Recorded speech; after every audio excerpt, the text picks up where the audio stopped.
जो चीज़ें अभी की हैं उसमें से कुछ किसी को पूछना है तो बताइए please.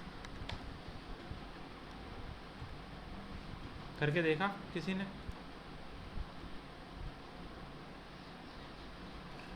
Colour over right, okay. देखो सबसे पहले ये चीज़ है जो हमने पाइप बनाया, फायर प्रोटेक्शन वेट का एक सिस्टम है ये पाइप का। फायर प्रोटेक्शन वेट सिस्टम जो आपने बनाया एडिट टाइप में जा कर के, वो हमने यहाँ नहीं बनाया। वो मैंने आपको बताया कि जो प्रॉपर्टीज़ हो, वो ये प्रोजेक्ट ब्राउज़र होता है। प्रोजेक्ट ब्राउज़र में नीचे की तरफ जाओ, यहाँ एक ऑप्शन होता है फैमिलीज़ का। प्रोजेक्ट ब्राउज़र में फैमिलीज़ यहाँ मिनिमाइज़ होती हैं, तो फैमिलीज़ वाले पैनल को मैक्सिमाइज़ करो, प्लस पे क्लिक करो। यहाँ जाओ पाइपिंग सिस्टम्स पे। पाइपिंग सिस्टम्स में पाइपिंग सिस्टम, वहाँ मिलेगा फायर प्रोटेक्शन वेट। यहाँ इस फायर प्रोटेक्शन वेट पे राइट क्लिक करो। प्रॉपर्टीज़, प्रॉपर्टीज़ में ग्राफिक ओवरराइड्स का ऑप्शन है।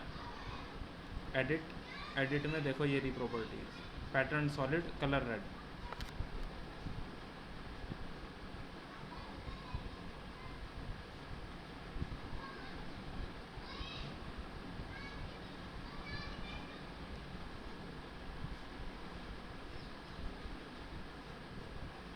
ठीक है,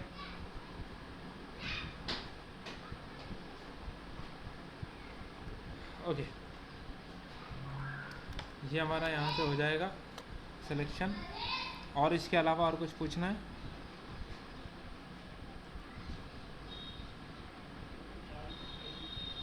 ठीक है, ये बेसिकली हमारा मॉडलिंग का सिनारियोज़ हैं, अपनी रिक्वायरमेंट के अकॉर्डिंग हम लोग बना सकते हैं। जैसे हमने इलेक्ट्रिकल लाइटिंग में लाइटिंग का काम वाम किया, सीलिंग प्लान पर जाकर उनके कनेक्शंस किए, वायरिंग दिखाई। इसी तरह हमने मल्टीपल क्रिएट किया ना, पावर प्लान में जा कर के केबल ट्रे, कंडक्ट्स वगैरह दिखाया। ये जब सारा काम आप मॉडलिंग का कंप्लीट कर लेंगे, उसके बाद आपको क्या चाहिए? इसी की डिटेल ड्राइंग्स। डिटेल ड्राइंग्स का मतलब आपको 2D ड्राइंग्स चाहिए, क्योंकि साइट पे जो एग्जीक्यूशन आप कराते हैं वो तो आप हमेशा ड्राइंग की हेल्प से ही कराते हैं ना। तो अगर आपने मॉडलिंग क्रिएट कर लिया, उस मॉडल से आपको उसकी क्या चाहिए? 2D डिटेल ड्राइंग्स, वही चाहिए। जी, कहाँ गायब हैं? हाँ ना, कुछ तो बताइए जी।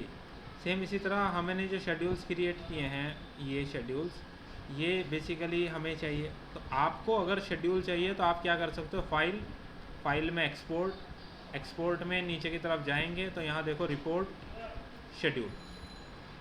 आपको ये रिपोर्ट, जो ये शेड्यूल्स बनते हैं, इन शेड्यूल्स को आप एक्सपोर्ट कर सकते हो as a Excel file.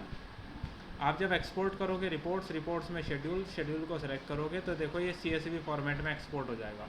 Air flow का शेड्यूल डेस्कटॉप पर मैं एक्सपोर्ट कर रहा हूँ, मैंने सेव किया, ओके किया, ये फॉर्मेट मेरा डेस्कटॉप पर सेव हो गया होगा, एयर फ्लो शेड्यूल। आप डेस्कटॉप पे जाओ, देखो ये रहा एयर फ्लो शेड्यूल। तो आपके पास काइंड ऑफ एक्सेल फाइल आ गई। अब आप आगे का काम एक्सेल पे मैनेज कर सकते हो कम्प्लीटली। तो आपकी जो बिल ऑफ क्वांटिटी एस्टिमेशन निकालने के जो प्रोसीजर्स होते हैं वो बहुत आसान हो जाते हैं डाटा एक्सपोर्ट करने के बाद एज ए एक्सेल फाइल। ये तो हो गया एक्सेल की फॉर्म में। दूसरी चीज़ की बात करते हैं, हम लोगों को अगर शीट क्रिएट करनी है तो देखो यहीं पर प्रोजेक्ट ब्राउज़र में नीचे की तरफ एक शीट्स का ऑप्शन है। शीट्स के ऑप्शंस पर आप आएँ। शीट्स के ऑप्शन पर आप आने के बाद यहाँ क्या कर सकते हैं? आप शीट्स के ऑप्शन पर राइट क्लिक करेंगे। राइट क्लिक करने के बाद यहाँ एक न्यू शीट का ऑप्शन होता है, यानी कि आप कोई न्यू शीट क्रिएट करना चाहते हैं तो आप न्यू शीट को क्रिएट कर सकते हैं। न्यू शीट क्रिएट करने का तरीका क्या होता है, उसके एप्लीकेशंस को हम कैसे यूज़ करते हैं, ये इंपॉर्टेंट है थोड़ा। अब देखो जब आप न्यू शीट पर क्लिक करते हैं तो सबसे पहले बात ये आती है कि कौन से टाइटल ब्लॉक, यानी कि किस पेपर साइज़ पर आपको PDF निकालना है, या आपको कैड फाइल जो कन्वर्ट करनी है उसके लिए क्या स्टैंडर्ड साइजेज़ आप सिलेक्ट कर रहे हैं। स्टैंडर्ड साइजेज़ आपके पास मैट्रिक में क्या होते हैं? A0, A1, A2, A3, A4, यही सारे साइजेज़ होते हैं। आप यहाँ से जाएंगे लोड पर, सेलेक्ट टाइटल बॉक्स में लोड पर क्लिक करेंगे। जैसे आप लोड पर क्लिक करते हैं अपनी प्रॉपर, हाँ वीडियो चल रहा है बेटा।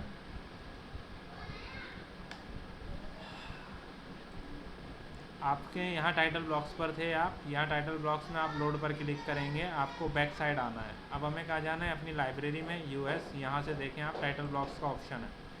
टाइटल ब्लॉक्स के फ़ोल्डर को आप ओपन करेंगे, टाइटल ब्लॉक्स के फ़ोल्डर में आप चेक कर सकते हैं आपके पास ये मल्टीपल साइजेस आ रहे हैं।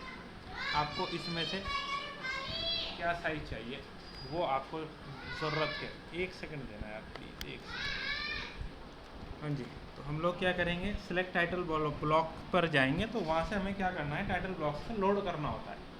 टाइटल ब्लॉक को लोड करने से मतलब क्या है मेरा, कि देखो आपको पेपर साइज सेलेक्ट करना होता है ना, जब आप ऑटो कैड पे काम करते हो, एंड में आपको क्या करना होता है, ऑटो कैड की शीट्स को आप यूज़ करते हो ना, पीडीएफ में कन्वर्ट करते हो, टाइटल ब्लॉक प्रिपेयर करते हो। आपका खुद का कोई टाइटल ब्लॉक हो सकता है, लेकिन आपको साइज़ तो सेलेक्ट करना पड़ेगा, क्या साइज़ यूज़ करना है आपको शीट के लिए। मैंने बोला चलो मुझे शीट का साइज़ यूज़ करना है A1, मैंने A1 साइज़ A1 मैट्रिक लिया, ओपन पे क्लिक किया, overwrite A1 metric load हो गया, ओके किया, तो देखो ये शीट आ गई। शीट पे क्या हुआ, टाइटल ब्लॉक बाय डिफ़ॉल्ट आया मेरे पास पहले से। लेकिन अगर आपका कोई स्पेसिफिक स्टैंडर्ड है टाइटल ब्लॉक का, ये तो आप अपना स्टैंडर्ड यहाँ बना सकते हो, एक बार उसको एज ए टाइटल ब्लॉक अपने स्टैंडर्ड को सेव कर लो, या अगर आपके पास ऑटो कैड में बना हुआ है, आप उस फाइल को यहाँ इंपोर्ट करके अपना टाइटल ब्लॉक बना के रख सकते हो। कैसे करेंगे, आप उसको सिलेक्ट करो, ऊपर देखो एडिट फैमिली का ऑप्शन आ रहा है, एडिट फैमिली पर क्लिक करो। अब आप एडिट फैमिली पर क्लिक करते हो तो ये आपका ओपन हो गया। अब ये आपका इनसाइड में टाइटल ब्लॉक है पूरा, मैंने डिलीट कर दिया। आपके पास कैड में पड़ा है, आप ऊपर जाओ, इंसर्ट इंपोर्ट कैड, अपनी कैड फाइल को सिलेक्ट करो और यहाँ इंपोर्ट कर लो, उसका टाइटल ब्लॉक सारा यहाँ आ जाएगा, यहाँ प्लेस हो जाएगा A1 साइज़ के अकॉर्डिंग। अगर आपको यहाँ बनाना है तो क्रिएट में जाओ, लाइन को सेलेक्ट करो, 1 बाय 1 डिवाइड करके बनाना शुरू करो, कैसे कैसे कहाँ कहाँ क्या क्या बनाना है, लाइंस बनाओ। ऊपर से क्रिएट में जाके आपको कहीं पर टेक्स्ट लिखना है, लेबल टेक्स्ट लगाना है, आप वहाँ जा कर के प्लेस करो। क्या क्या आपको यूज़ करना है, अप्रूव्ड बाय यूज़ करना है, आपको यहाँ पर चेक्ड बाय का नाम यूज़ करना है, क्लाइंट का नाम यूज़ करना है। आप इस तरीके के एलिमेंट्स को क्या कर सकते हो, यूज़ कर सकते हो। ठीक, आप इनको ऐसे करो, approved by, checked by, client name, इसको थोड़ा सा आप बड़ा भी कर सकते हो, रिक्वायरमेंट के अकॉर्डिंग आप उनको यूज़ करो। अब आप लेफ़्ट साइड लेबल में जाओ, लेबल में यही नाम आ रहे हैं, सैम्पल वैल्यू है, आप अपने अकॉर्डिंग बाद में चेंजेस कर सकते हैं। तो इस तरह 1 बाय 1 मैनुअली आपको बनाना पड़ेगा एक बार, या तो एक तरीका ये है, नहीं तो बेटर ऑप्शन ये है कि कैड पर बना हुआ होता है, हम डायरेक्ट उसे यहाँ इंपोर्ट कर लेते हैं, या जो यहाँ बना हुआ है फ़िलहाल हम उसे ही यूज़ कर लें एज इट इज़। मेरा मतलब ये है हम उसको आराम से यहाँ लोड कर पाएंगे टाइटल ब्लॉक को। उसके बाद हमें क्या करना होता है, यहाँ पर अब हमें टाइटल ब्लॉक चाहिए, ये तो अब वो मैंने पूरा कस्टमाइज़ कर दिया। अब मैं दोबारा से एक शीट लेता हूँ, वापस से न्यू शीट, उसका साइज़ ले लेता हूँ, let's say A2 metric, okay. यही टाइटल ब्लॉक यूज़ करना है। मैं यहाँ चाहता हूँ इस पर मुझे जो यूज़ करना है इस शीट पर, वो प्लेस करना है यहाँ पर फ्लोर प्लान्स, फ्लोर प्लान्स। अब मैं ऊपर जाता हूँ, जैसे HVAC का फ्लोर प्लान है ये 1, ये वाला प्लान वहाँ प्लेस करना है, बट इसमें देखो बहुत सारा एक्स्ट्रा डाटा है, मुझे क्या डाटा वहाँ चाहिए ये मुझे कस्टमाइज़ करना होता है। इसको कस्टमाइज़ करने के लिए आपको यूज़ करना होता है प्रॉपर्टीज़ टूल बार। आप प्रॉपर्टीज़ टूल बार में नीचे की तरफ जाएंगे, आप देखो यहाँ पर ऑप्शन है एक्सटेंड्स के अंदर crop view and crop region visible, इन दोनों ऑप्शन को इनेबल कर दो। इनेबल करने के बाद आपको यहाँ एक बाउंड्री लाइन नज़र आ रही होगी, ये यहाँ से आप क्रॉप कर सकते हो, कितना पार्ट आपको शीट पर रखना है आप उसको यहाँ से क्रॉप कर दो।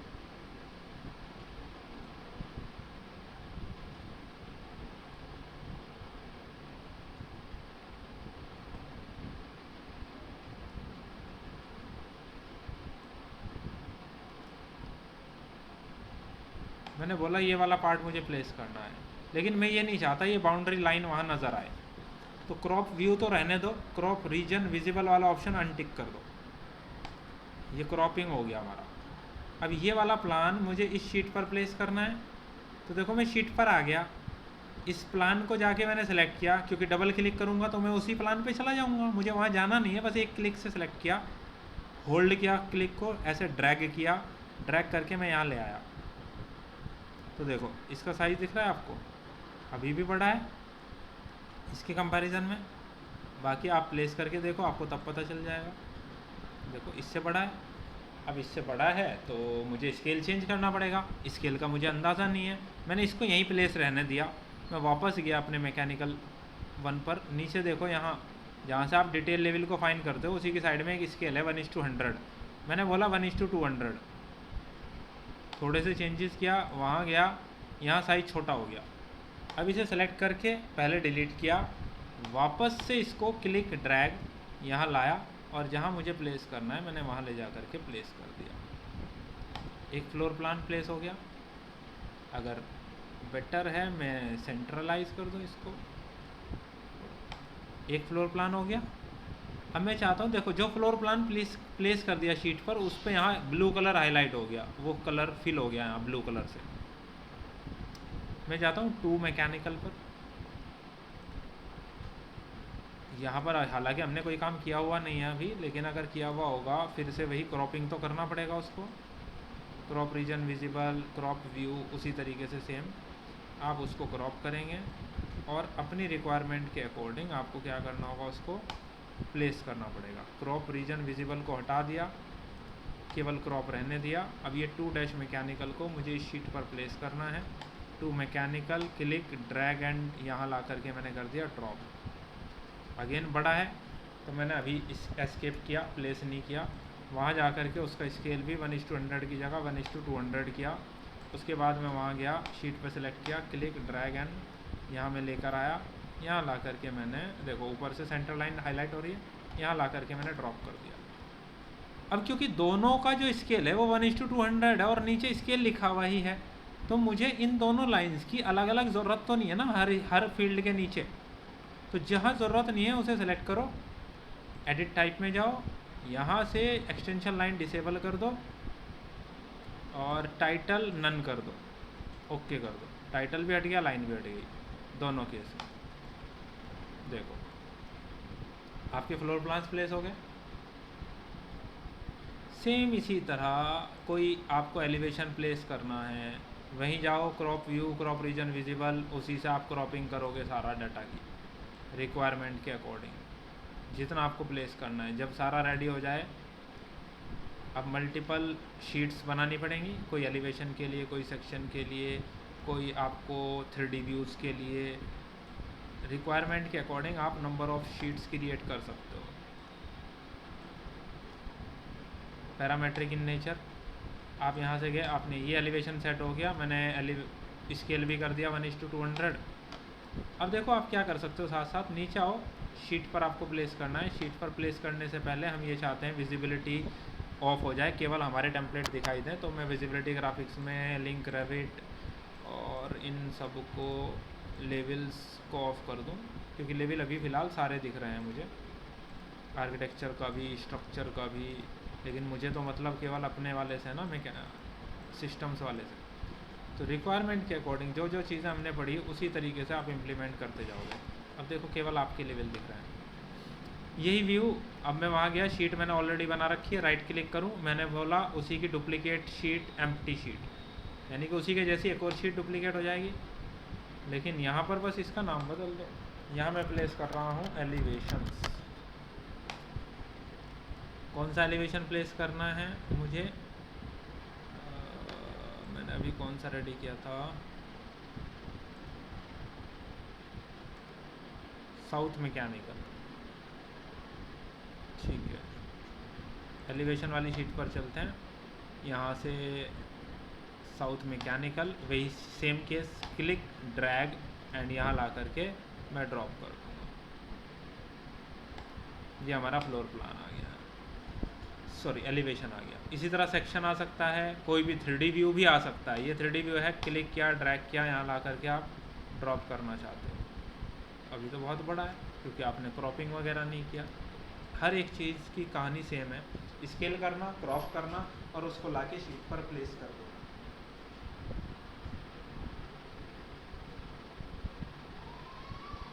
जब इतना काम हो जाएगा, जैसे नंबर ऑफ़ शीट्स बनती जाएंगी, अब इसको आपको प्रिंट भी करना होगा।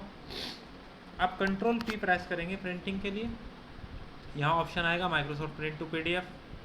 लेकिन प्रॉब्लम क्या है, ऑटोकैड की तरह यहाँ कोई ऐसा ऑप्शन नहीं होता कि आप Microsoft print to PDF selected रखें और कोई भी पेपर साइज सेलेक्ट कर सकते हैं। अब माइक्रोसॉफ्ट प्रिंट में तो A3 से बड़ा पेपर साइज आता ही नहीं है, यानी कि अगर मुझे A2, A1, A0 in size पे प्रिंट लेना होगा या इनको एग्जैक्ट स्केल पे PDF में कन्वर्ट करना पड़ेगा, तो मैं Microsoft print to PDF option use नहीं कर सकता। अब उस केस में मुझे क्या करना पड़ेगा, ये चीज़ ध्यान देना और अपने पास लिख लेना। आपको रेविट में अपनी शीट्स को PDF में या ऑटोकैड में कन्वर्ट करने से पहले स्पेशली PDF में एक ये सर्च करना पड़ेगा गूगल पर, बुलजिप PDF प्रिंटर। आप बुलजिप PDF प्रिंटर को सर्च करेंगे, डाउनलोड वाले ऑप्शन पर जाएंगे, आप इसे डाउनलोड करेंगे, फिर इंस्टॉल करेंगे। इंस्टॉल करते वक्त ज़रूरी ये है आपका सिस्टम इंटरनेट से कनेक्टेड हो। आप इसको इंस्टॉल कर लेंगे। इंस्टॉल करने के बाद आप अपने कंप्यूटर को रीस्टार्ट करेंगे। जब आपका लैपटॉप या कंप्यूटर रीस्टार्ट हो जाएगा, उसके बाद जब आप वापस यहाँ आएंगे और कंट्रोल P प्रेस करेंगे, तो ड्रॉप डाउन में देखना आपको ये ऑप्शन मिलेगा, बुलजिप PDF प्रिंटर। जब ये ऑप्शन मिलेगा आप उसे सेलेक्ट कर सकते हो। इसको ऐड करने से फ़ायदा यह है, इसकी प्रॉपर्टीज़ में जाओगे, एडवांस में जाओगे, यहाँ आपको सारे पेपर साइज़ मिल जाएंगे, तो आप एग्जैक्ट स्केल पर इसको PDF में कन्वर्ट कर पाओगे। हमने जो साइज़ यूज़ किया वो A2 साइज़ यूज़ किया पेपर का, तो वही साइज़ हम लोग लेते हैं, A2 साइज़। ओके करते हैं, A2 सिलेक्टेड है, ओके किया आपने। अब पेपर साइज़ सेट है, आपने करंट विंडो को प्रिंट करना है या आपने इसे एज इट इज़ प्रीव्यू पे क्लिक किया तो ये आपको एक प्रीव्यू भी दिखा देगा। अगर आपको लगे हाँ यार प्रीव्यू बिल्कुल परफेक्ट है, प्रिंट पे क्लिक कर दो, ओके कर दो। ये पूछेगा कहाँ सेव करना है, ब्राउज़ पे क्लिक किया, हमने बोला डेस्कटॉप पर एक फोल्डर बना लेते हैं,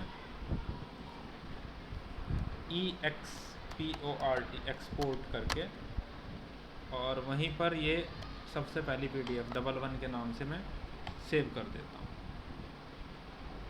वो PDF में कन्वर्ट हुआ और आप देखो PDF ओपन हो गई, ये आपका कंप्लीट PDF आ गया। ये तो पहला पार्ट हुआ जिसमें आपने क्या किया, उसका PDF बनाया। इसी तरह हर एक फाइल का शीट का PDF बन जाएगा। दूसरी चीज़, जैसे आपने एलिवेशन प्लेस किया वैसे आपको शेड्यूल भी प्लेस कर सकते हो। मान लीजिए आप चाहते हो एयर फ्लो का शेड्यूल आपका यहाँ आ जाए, वही क्लिक ड्रैग एंड ड्रॉप, आप यहाँ आए, आपने यहाँ जा कर के अपना शेड्यूल प्लेस कर दिया, ये आपका शेड्यूल आ गया।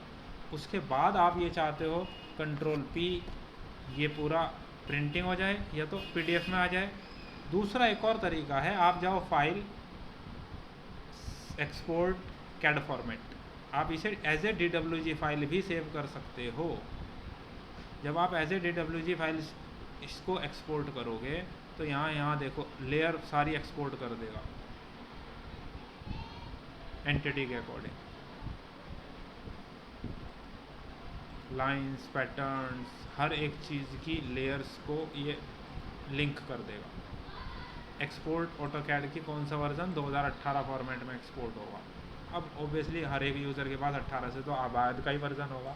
एक्सपोर्ट क्या करना है, करंट व्यू और शीट, इन सेशन व्यू और शीट सेट, यानी कि सारी शीट्स को एक साथ आप सेलेक्ट कर लो, जितने भी शीट सेट्स होंगे, या आप केवल और केवल करंट व्यू को लेना चाहते हो। इन सेशन लेना चाहते हो तो देखो ऑल के ऑप्शन आ गए ना, all views and sheet set. मैंने बोला नहीं, शीट्स केवल करनी है, जितनी भी शीट्स हैं हमारे सेट के अंदर। आपने इसे नेक्स्ट किया, ये पूछ रहा है कहाँ सेव करना है, मैंने बोला डेस्कटॉप पर एक्सपोर्ट का एक फ़ोल्डर है MEP001 के नाम से, उसमें आप सेव कर दो।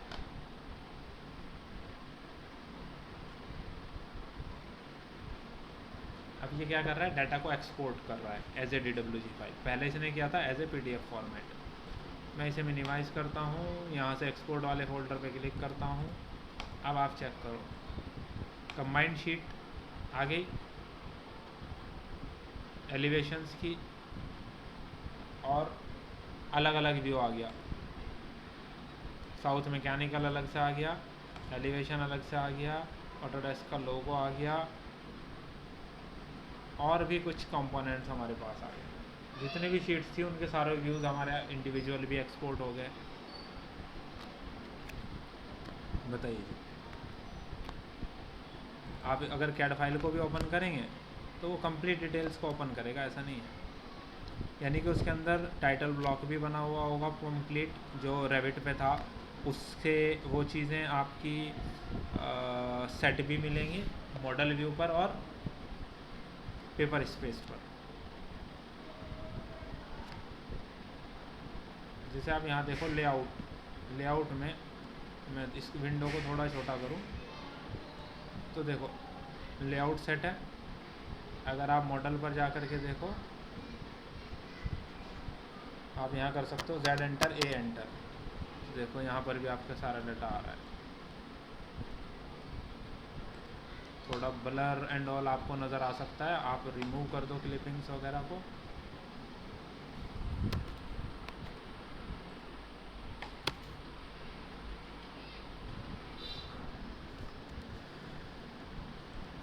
ठीक है, आप अपनी रिक्वायरमेंट के अकॉर्डिंग चेक कर सकते हो क्या है क्या नहीं है, सब ऑप्शंस आपके पास आ जाएंगे।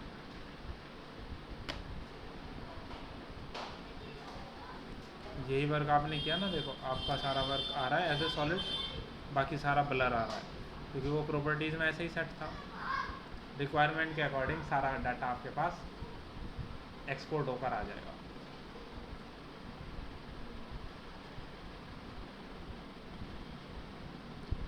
ये कैड फाइल हो गया, वो PDF का कन्वर्जन है। उसके अलावा जो शेड्यूल्स आप बनाते हो वो शेड्यूल्स आ गए।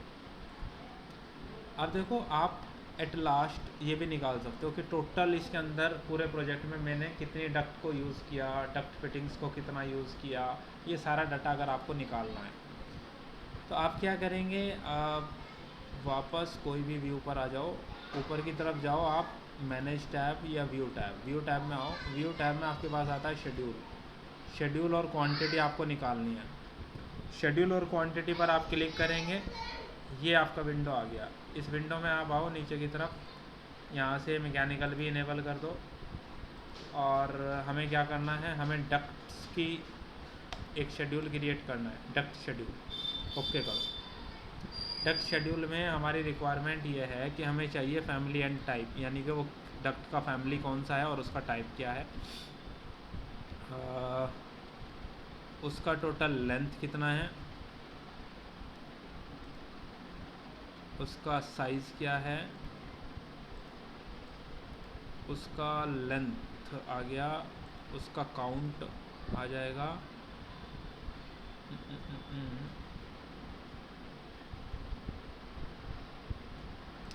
अगर अलग अलग चाहिए, विड्थ को अलग कर दो और हाइट को अलग कर दो। विड्थ और हाइट ही होती है अगर रेक्टेंगुलर का केस है। अगर सर्कुलर डक्ट होगी तो उसका क्या होगा, डायमीटर होगा। आप चाहें तो उसको भी ऐड कर सकते हैं, हालांकि डिपेंड करेगा अगर सर्कुलर हमने यूज़ की है तो। ओके कर दो, डक्ट का एक शेड्यूल क्रिएट हो गया। अभी मोस्टली हमने जितनी भी यूज़ की हैं वो सारी रेक्टेंगुलर डक्ट हैं, तो देखो डायमीटर सारे ज़ीरो हो गए हैं, मतलब डायमीटर की कोई ज़रूरत है ही नहीं। अब बाद में अगर हम चाहें तो वापस एडिट करें, डायमीटर को हटा दें। लास्ट में हम ये चाहते हैं सारी लेंथ का टोटल हमें मिल जाए, लेकिन उससे पहले ये सॉर्टिंग हो साइज़ के अकॉर्डिंग। फुटर में total blank line grand total भी हमें चाहिए। फॉर्मेटिंग पे चलते हैं, हम चाहते हैं लेंथ का सारा टोटल नीचे हो जाए। ओके, अब आप देखो 75 बाई 75 की टोटल 760 mm की लेंथ है, 80 बाई 80 का इतना mm लेंथ हमने यूज़ किया है, 110 बाई 110 का ये साइज़ है, 125 बाई 125 का ये है, 140 बाई 140 का ये है। टोटल अलग अलग साइज़ की डक्ट के अकॉर्डिंग उनकी अलग अलग टोटल लेंथ कितनी हमने यूज़ की है, और नीचे हमारे पास ग्रैंड टोटल भी आ गया। ये टोटल डक्ट की डिटेलिंग आ गई, और आप अगेन एक्सपोर्ट कर सकते हो इसका एक्सेल में। तो आपके लिए बिल ऑफ क्वांटिटी बनाना कितना आसान हो गया। अच्छा, ये तो केवल डक्ट तक की बात थी। आप वापस जाओगे शेड्यूल क्वांटिटीज़, फिर आपसे पूछा जाएगा कि भैया डक्ट फिटिंग्स में कौन कौन सी फिटिंग्स यूज़ हुई हैं, कितनी यूज़ हुई हैं, आपको ये भी कैलकुलेट करना है। आप डक्ट फिटिंग्स के शेड्यूल पर जाओ, आप एक डक्ट फिटिंग का शेड्यूल भी क्रिएट कर लेना। फिर से वही, आप फैमिली एंड टाइप पर गए, आपने साइज़ को सेलेक्ट किया, विड्थ और हाइट अलग अलग सेलेक्ट करना है वो कर लिया, लेवल के अकॉर्डिंग करना है लेवल्स के अकॉर्डिंग कर दिया, उनकी काउंट ऐड कर ली, आपने उन्हें ओके किया, ये आपकी ऐड हो गया। अब आपने बोला यार इनको भी मुझे सॉर्ट करना है कैटेगरी के अकॉर्डिंग, फैमिली एंड टाइप के अकॉर्डिंग। फुटर में total, blank line, grand total, formatting, count का टोटल चाहिए नीचे, या गया आपके पास फैमिली एंड टाइप के अकॉर्डिंग। लेकिन साइज़ मिक्स हो रहे हैं, मतलब फैमिली एंड टाइप के अकॉर्डिंग तो कैटेगराइज है लेकिन साइज़ तो अलग अलग हैं। हमने बोला यार एक काम करो, पहले तो आप फैमिली एंड टाइप के अकॉर्डिंग चलो, देन साइज़ के अकॉर्डिंग भी अरेंजमेंट करना पड़ेगा।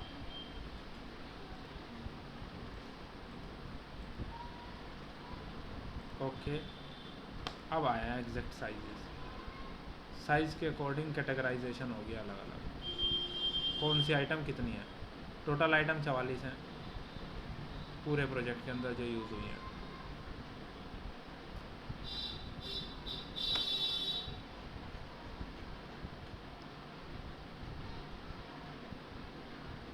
सॉर्टिंग, ग्रुपिंग, ये कंडीशंस हमारे पास आ जाएंगे। ठीक है, फिर से डाटा एक्सपोर्ट किया जा सकता है। तो इस तरीके से हम क्या कर सकते हैं, बिल ऑफ क्वांटिटी हमारे लिए क्या होती है, बहुत आसान हो जाती है बनाने के बाद। इसी तरह के बिल ट्रैक के बारे में, कैंडिडेट्स के बारे में, जिनकी भी डिटेलिंग आपको रिक्वायर्ड है अपने फील्ड के अकॉर्डिंग, आप बड़ी आसानी से उनके शेड्यूल्स बना सकते हो, उनकी क्वांटिटी डिफाइन हो जाएगी। तो आपके लिए BOQ बनाना, कोस्टिंग को सेट करना, ये सारी चीज़ें बहुत ज़्यादा ही आसान हो जाएंगी काम के लिए।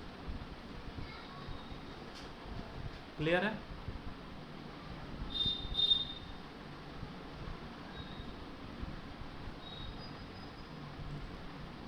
जिस तरह फ्लोर प्लान, सीलिंग प्लान्स आपके सेट हुए हैं, अब आपको किसी स्पेसिफिक रीजन को क्रिएट करना है तो आपको एक कॉल आउट का ऑप्शन भी दिया जाता है यहीं व्यू टैब में। कॉल आउट पे जाओ, कौन सा कॉल आउट क्रिएट करना है, हमने बोला यहाँ से यहाँ तक का ये वाला कॉल आउट क्रिएट करना है। आपने जैसे ही एक कॉल आउट बनाया, ये कॉल आउट बेसिकली यहाँ ऐड हो गया है। आपको प्रॉपर्टीज़ देखनी पड़ेगी कि प्रॉपर्टीज़ में वो कहाँ ऐड हुआ होगा, ये ज़रूरी नहीं है। आप इस पर जाएं, इस पर जाके डबल क्लिक करेंगे, ये है हमारा व्यू 1 के नाम से। अब प्रॉपर्टीज़ में हमें देखना पड़ेगा ये व्यू इन्होंने कहाँ ऐड किया है।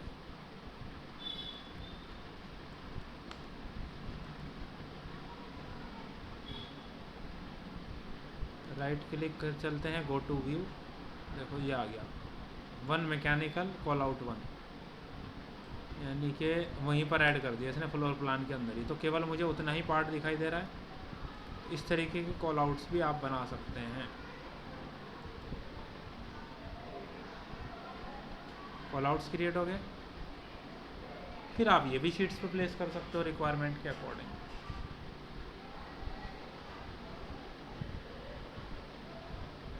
तो सबसे ज़्यादा इम्पोर्टेंट हैं टेम्पलेट्स, व्यू टेम्पलेट्स, प्रोजेक्ट के टेम्पलेट्स, विजिबिलिटी ग्राफिक्स और फैमिली कंपोनेंट्स। ये सारी चीज़ें सबसे ज़्यादा इम्पोर्टेंट हैं। अगर आप इनको अरेंज कर पाएंगे तो आप बड़े आसानी से काम कर पाएंगे। अब जैसे मैंने आपको बोला था, काम करने के लिए सबसे आसान तरीका ये होगा कि आप उनसे अपने किसी एग्जिस्टिंग प्रोजेक्ट जो उन्होंने पहले किए हैं उनको लें, उसके प्रोजेक्ट से सारे कंपोनेंट्स, पूरे मॉडल को डिलीट कर दें प्रोजेक्ट के और उसको एज ए टेम्पलेट सेव कर दें, जिससे आपके टेम्पलेट के अंदर रिक्वायरमेंट के अकॉर्डिंग सारे फाइल्स आ जाएंगे। अगर उसमें कोई प्रॉब्लम आए मुझसे पूछ लेना, बट रेविट फाइल आपके पास होना ज़रूरी है तभी हम वो प्रैक्टिस बता पाएंगे आपको आपके प्रोजेक्ट के अकॉर्डिंग। अगर कोई शेयर कर सकता है आपके साथ, आप पूछ लेना, शेयर करा लेना, मैं आपको टेम्पलेट का बता सकता हूँ, ठीक है। अदरवाइज जो हमारा सिलेबस पार्ट था, जितने भी कंटेंट हमें बेसिक्स टूल्स को समझने की ज़रूरत थी, वो सारे टूल्स हमने डिस्कस किए हैं अपने प्रोजेक्ट के लिए, जितने भी हमें टूल्स को डिस्कस करना था।